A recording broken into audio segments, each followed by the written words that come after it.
Hello friends and family. We are continuing with page 1 as we step forward into this new chapter of 2025.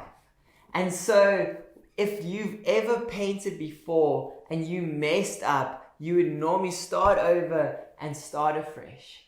While God in His mercy does not put His paintbrush down on our lives when we mess up, instead He uses it to color our story. And so He takes our mess and turns it into a message. He takes our setback and He sets us up for His glory. And so one of these stories is Rahab in the Bible. And so Rahab was known as a harlot and a prostitute. And so for many of you, you are identified over your past and over your history. Your name is attached to your past like Rahab the prostitute.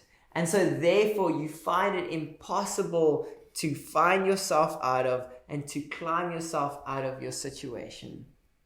And so the story of Rahab was someone that chose to believe God despite her history and her circumstances. She was the one to welcome the spies when she was considered a foreigner and a stranger. While this could have resulted in her dying as she was outside the covenant, the end result was that her family was saved and she began a new lineage that led up to David that was also a part of the line of Jesus.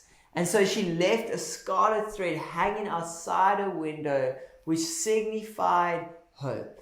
That there is hope of redemption. There is hope for her story, and not just hers, but there is hope for your story.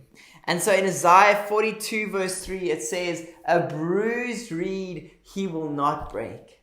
And so saying that, even if you are broken, God does not throw you away. Instead, His intention is to bring restoration. Just like the story of the painter with his paintbrush and painting our story, God does not put His paintbrush down on our lives. Instead, He uses our mess to actually color our stories. And so while people identify you over your history, God identifies you over His story. Through His redemption and what Christ accomplished on the cross, you are no longer tied to your past, but His future. You aren't seen for your mess, but you are seen for His finished work. Always remember, you are highly favored and deeply